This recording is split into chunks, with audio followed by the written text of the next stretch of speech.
Sometimes before we record an episode, I wish that other people could be privy to our lives and what goes on behind the scenes. We just had an interesting conversation about AstroTurf and the spray that you can make spray it with so it's not stinky. And when you have small dogs like mine, you probably only need to spray it once or twice per year or season. Whereas if you have dogs like Amy, you probably need to spray it once a month or more because of the quantity of pee.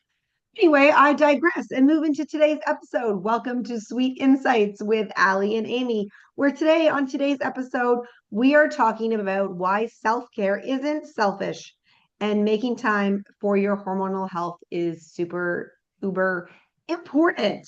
So, Um, Last week, we talked, interestingly enough, about burnout, and both Amy and I are experiencing a little bit of burnout this week and overcommitting and overdoing the things.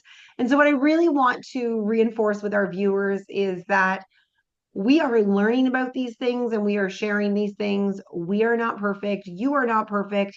And to remember to give yourself grace and notice when these experiences pop up and notice where you can make small shifts or perhaps you need to work with someone who can help you and who understands where you're at. Let me tell you, I am in the zone of knowing where you are at. and if you are perfect, like, hey, give us a heads up. Like, don't gatekeep this. Like, let us know how you No, do it. no. I actually was thinking about this the other day because people pretend that they're perfect. And like people see people as perfect, but anybody who is telling you that they are perfect and they have all their ducks in a row and all their things, they are lying. Oh, They are lying. absolutely. Yes. I actually had a conversation with my husband last night because I I'm not a TikTok person, but I have been engaging a little bit more in seeing what people are posting on TikTok. And I do like that there is a fast forward button because I like my life to move faster when it comes to things like that. And I haven't figured out how to do that on Instagram. So I like that you can on TikTok press the fast forward button and make people talk faster. Um, I went to a business opportunity thing for coaches. They're looking for a leadership team of coaches last night, and I wanted it to go in fast forward. I was like, please just stop fluffing it and just give me the goods. Give me the goods. And so that's kind of where I'm at sometimes. I just want people to give me the cold, hard facts. But as I've been kind of venturing into TikTok and so forth, I'm going to share my thoughts. Not that you wanted to hear them, but Amy, I'm sharing my thoughts today. And I'm really hung up on the fact that there's so much misinformation out there. Like I saw a couple charts that were talking about low glycemic, low sugar fruits, vegetables, different things. And every single chart that somebody posts is different. And I would like to know what doctor would tell you that grapes and pineapple are low glycemic because these pictures are telling you that grapes and pineapple are low glycemic. Now, I guess if you're comparing them to a chocolate bar, but like, I don't know. And so I guess I'm really struggling in life right now that there is, this whole thing of I can, work for a network marketing company or I can post on social media and I can pretend or I can show up as an expert and people are believing me. And I remember back way in the day, like I have a family member who would watch like Dr. Oz and would be like, "Oh, Dr. Oz says you should take this supplement." And they would go racing out to the store and they would buy this supplement. And I struggle with the fact that okay, but who is looking at that and saying, you shouldn't take that supplement and that supplement together? Or if you take this medication or you have this health concern, you shouldn't take this. And like everybody has the big grand disclaimer, just like we do. And we say, don't do any changes without consulting with your medical doctor. But how many people actually do that? Because it's not easy, especially in Canada, to get in to see your doctor. Like the wait list is long, availability is not there. Some people don't even have doctors. And so we're just randomly like, oh, if you drink pineapple juice and do this, it will be good for your health. And you're like, oh, like I have that problem. I'm going to do that. And I mean, one could argue that I give advice all the time and I tell my clients to do things. Now, I'm in an industry that's not regulated. So health coaches and life coaches are not regulated. So anyone, regardless of education, schooling, or just because they want to say they are, can say that they're a health coach. Now, I've taken my health coaching a little bit further, and I'm actually a registered health coach. So I am registered with the Health Coach Alliance, which is a Canadian organization that parallels with a US organization. And I'm actually what do you call it, like aligned with a code of ethics. So like they could, like I have to renew every year, I have to pay my dues every year, I have to do continuing education every year in order to have that membership and be called a registered. But like who knows that, like who knows that a certified health coach and a registered health coach, like those things, like certified means I went to school for it, registered means I'm with an organization that monitors me and makes sure that I'm following specific guidelines. But like who knows that, like who knows that, like, oh, I'm gonna like hire a health coach and maybe I want them to have some credentials. Like no one knows that. No one knows that the list they're looking at that says grapes are low glycemic, they don't know that that's true or false. They're like, oh, it's on the chart. So if my poor mother or father who are um, diabetic, like if they're following those charts, that's good. It's Not not really good. good. No, and you're right. And I've seen the same thing. And like same thing when we go and get the girls ready for cheer and we're looking at things that they can snack on. I am purposely avoiding pineapple and grapes for her wish list because she's asking for them, but I know that the sugar crash that that's going to cause because of how much sugar is in them. Like specific Interesting, right? those things. Yeah, yeah.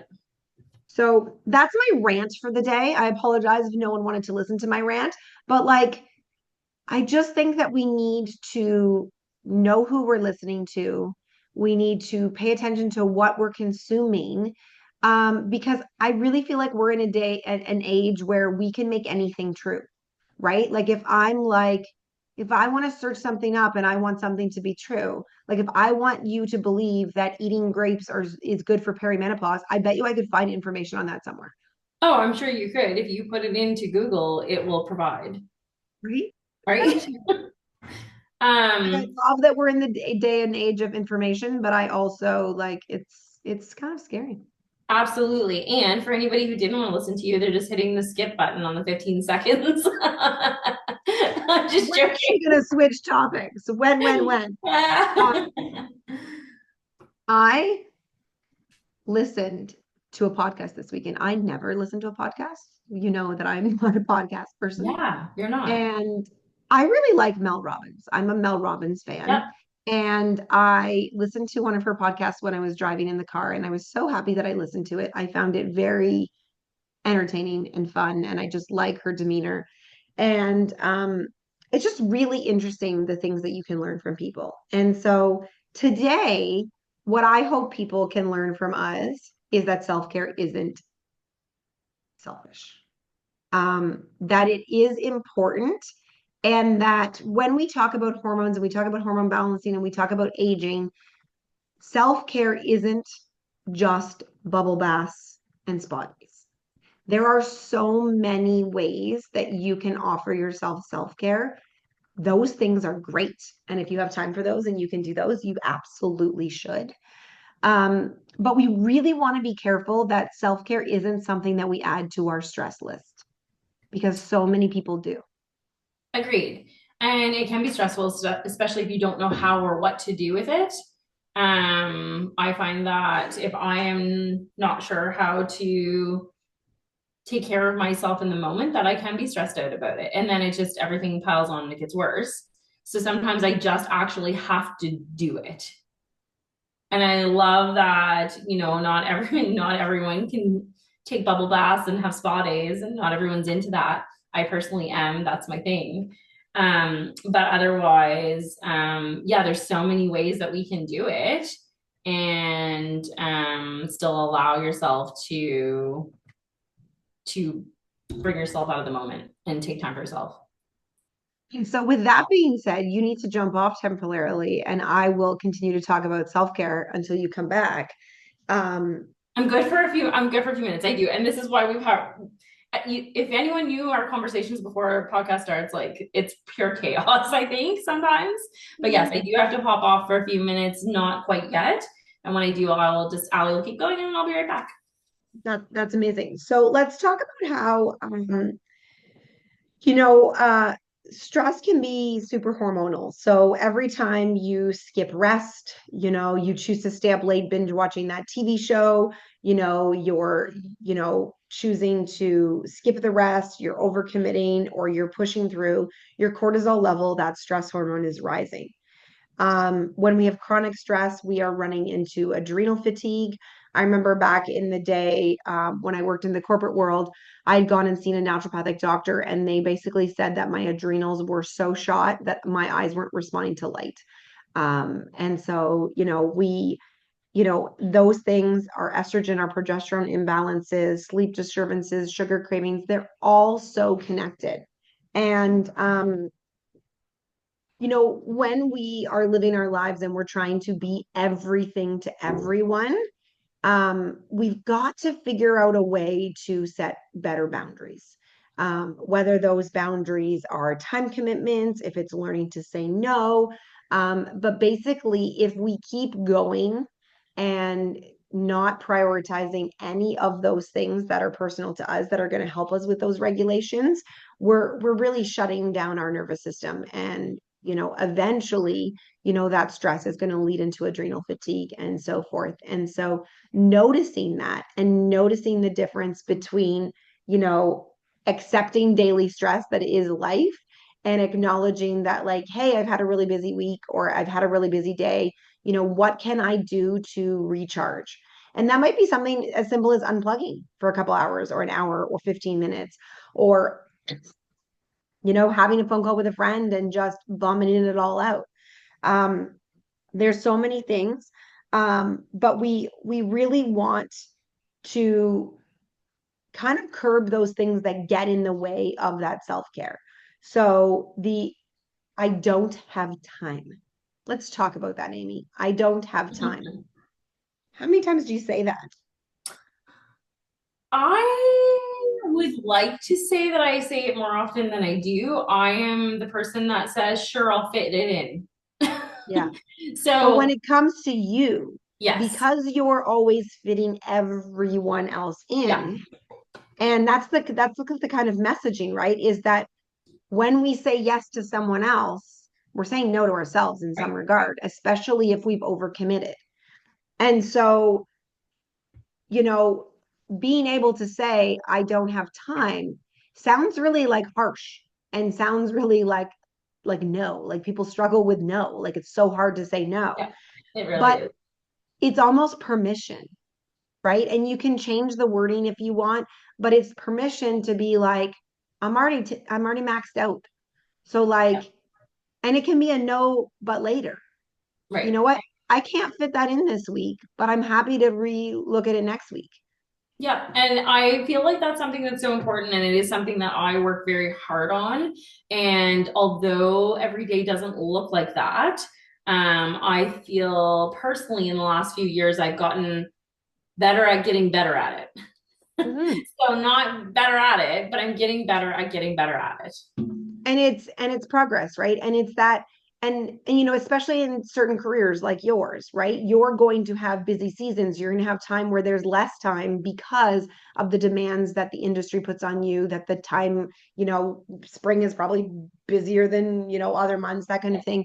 But knowing that and being able to find pockets, so you can be like, I've had 3 really busy days, I'm going to take a hot shower and turn off my cell phone and give myself a minute, and those things are still going to be there afterwards. Or I'm going to um one of the things for me, and it's really important in my practice, is the word should, because I spend so many times in my life saying I should, I should, I should, I should, I should, I should.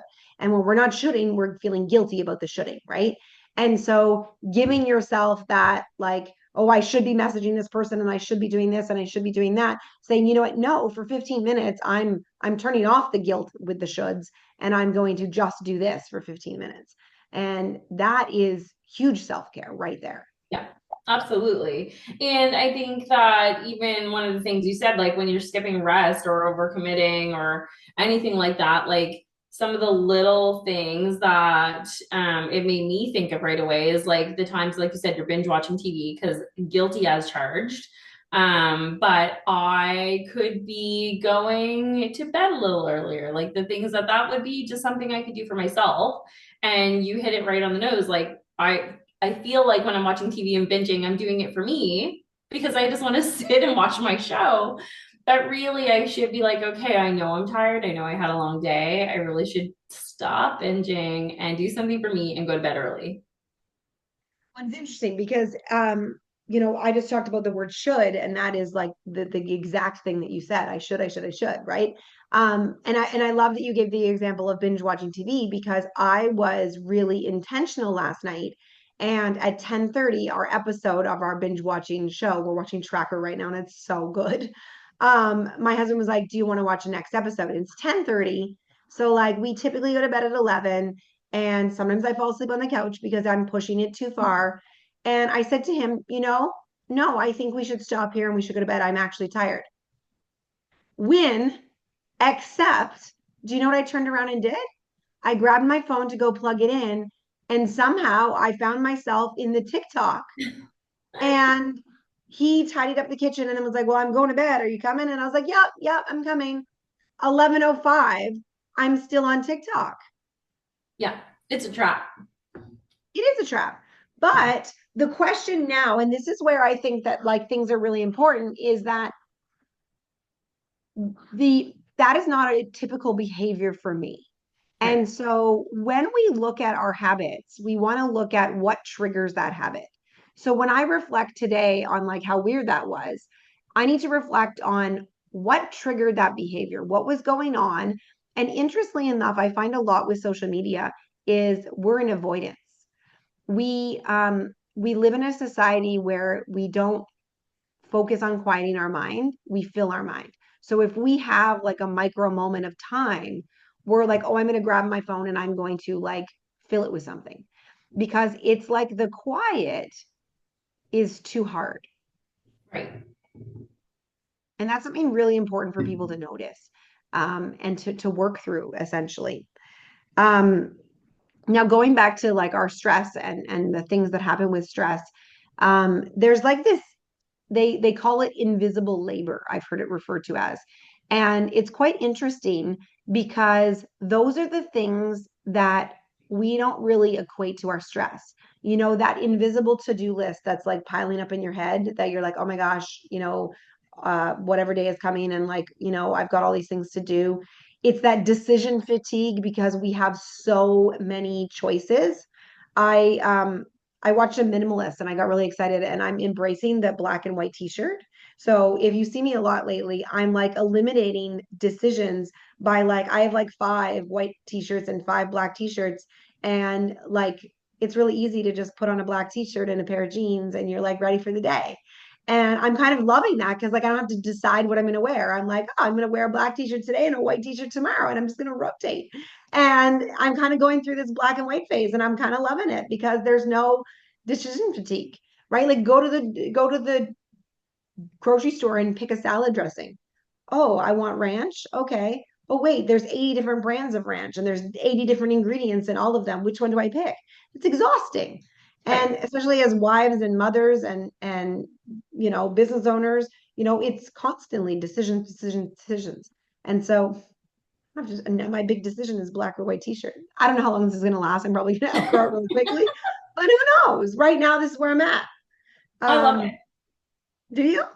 Yeah, I do. I You personally, happen to be wearing a t-shirt today too. I love I it. am, but mine's green and you can't really tell from the camera color because of the lighting in here. So mine is actually like a dark green, but like I'm a color person. So although Like I you could have definitely, pretended for my sake. You could have pretended for my sake that it was a black t-shirt and just like let me have that moment.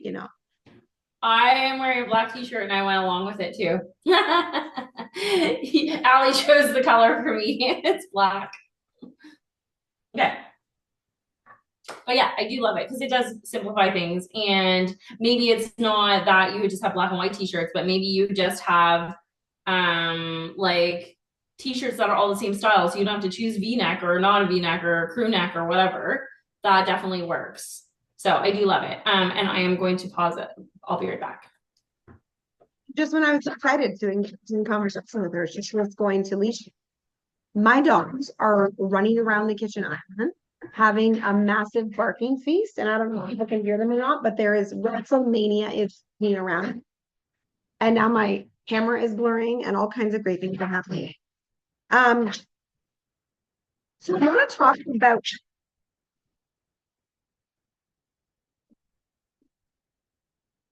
I want to talk about a lot of things while the dogs are not barking. Um, Cody, what do you have that's making her bark so much? Yeah, no, we're not going to bark anymore.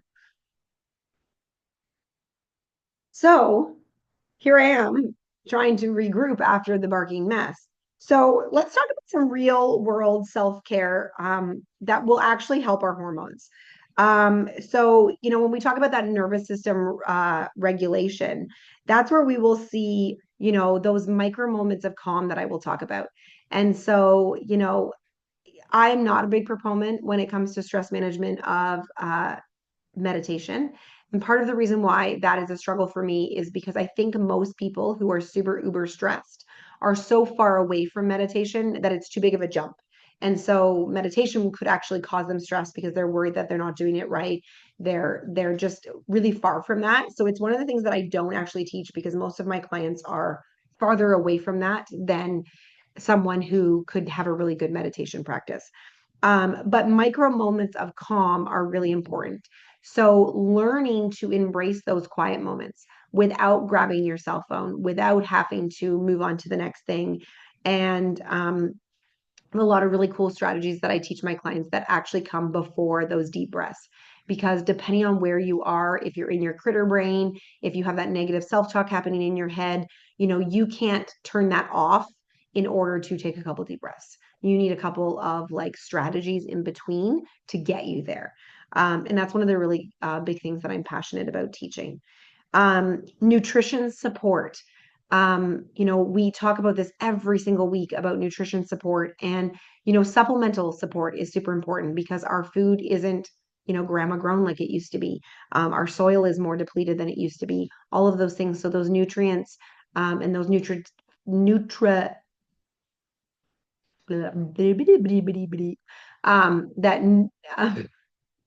the words are just struggling today. You get that deficiencies in your nutrients and stuff more so than we've ever seen before. But little things that you can do, like I have a habit of drinking a glass of water before my first coffee in the morning, sort of like that's the coffee is the reward to getting that the water in, whether that's lemon water or different things for gut health is apple cider vinegar, different things like that you can do. Um, and I really want to emphasize that sleep and resting isn't laziness.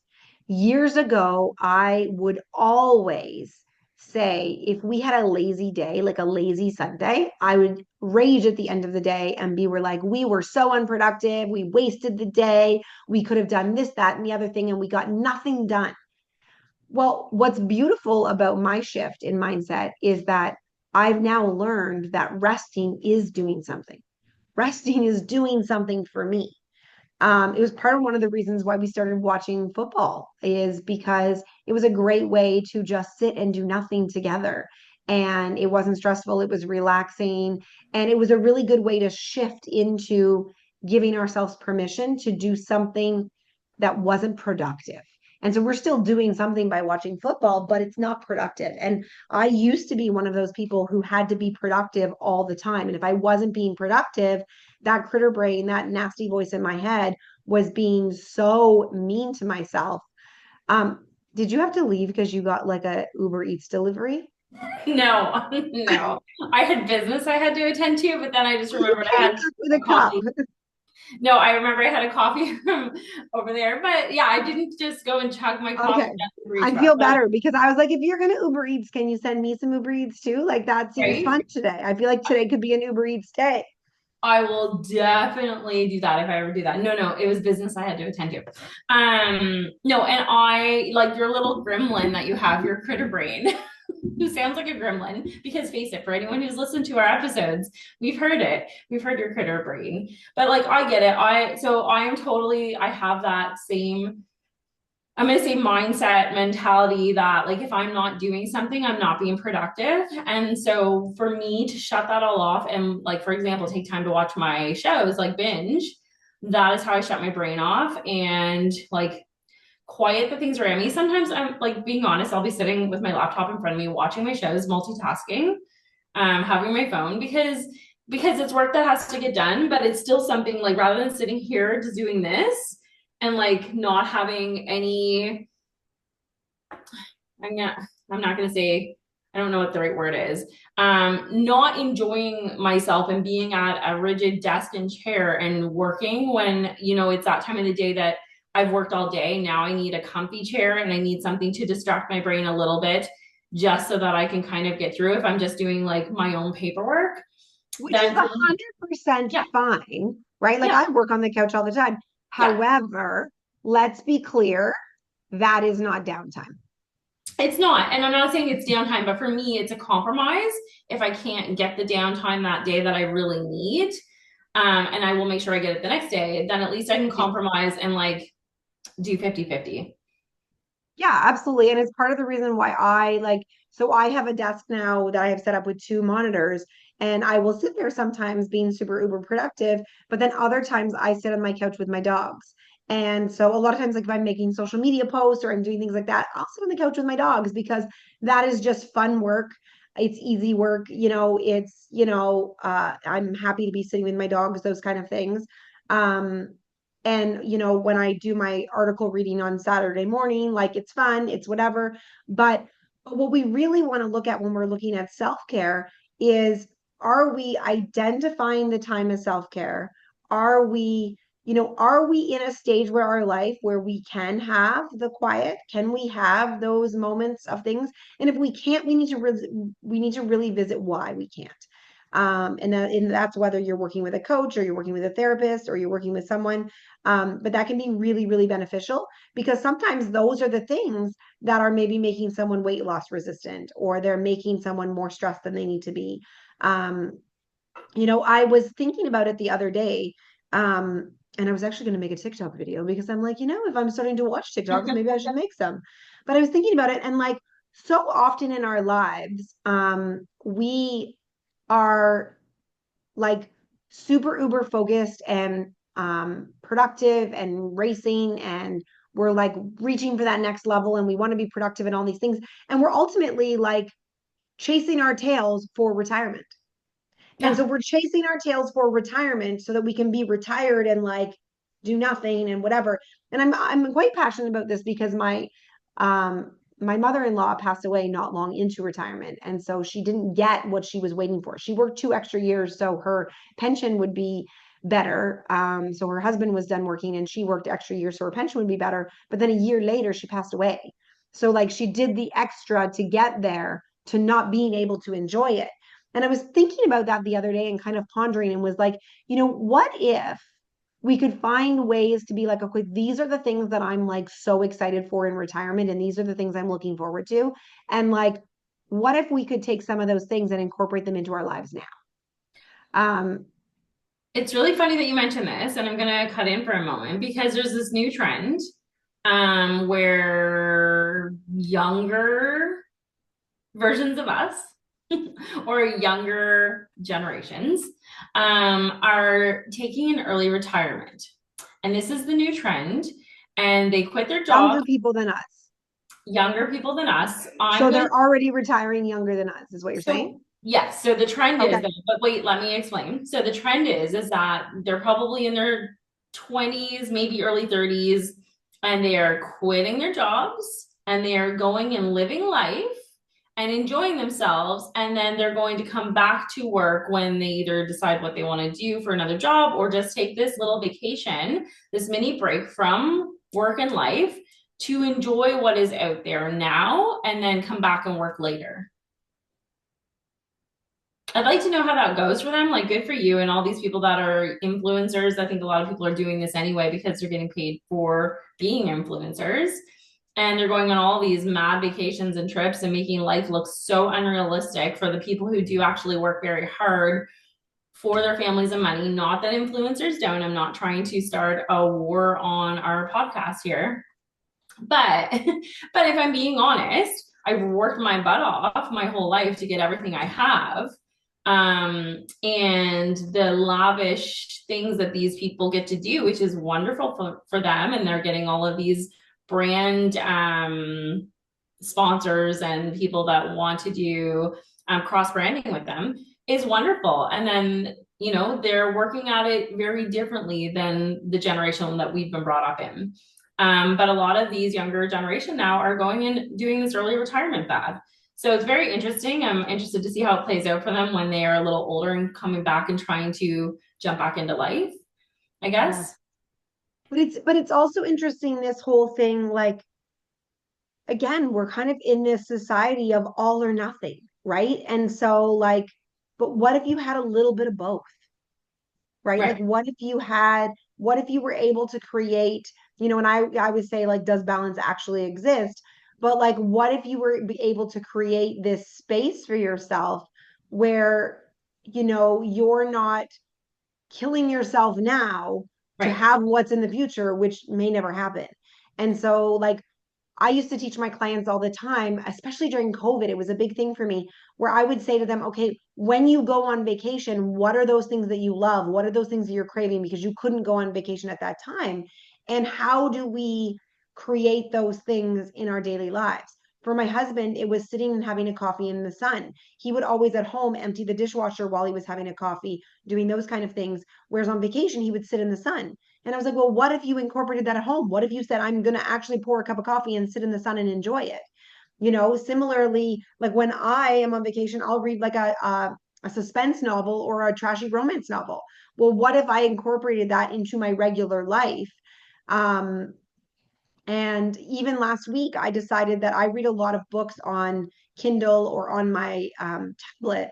And I was like, you know what? I'm going to read an actual book, like a physical book in my hand. My kids can see me, because people think when I'm on my device that I'm doing all kinds of other things. And I was like, what if they like actually see that I'm actually drinking a tea and reading a book?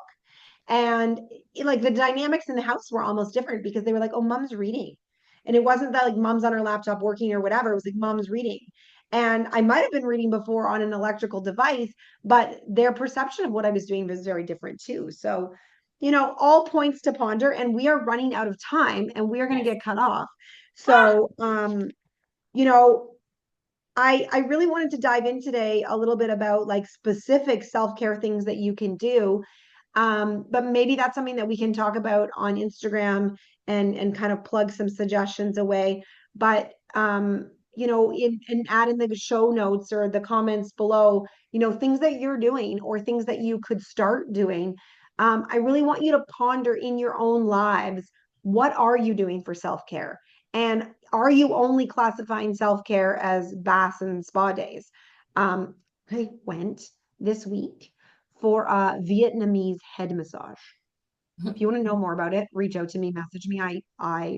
It was amazing. Next time love you come that. to Miami, I think we should go together because it was good. Yes. It was good. Yes. And so my takeaway is going to be for me, I'm going to do something for myself, and it's going to be like to get more sleep and to go to bed earlier and like try and give myself that time back in my day. Beautiful. Well, thank you everyone for joining us this week on today's episode. We hope that you found it valuable. Please share it with a friend. Help us get our message of helping each other as women, hold each other up out into the world, and share this episode with a friend and send us some love. And we'll see you again next week. Bye.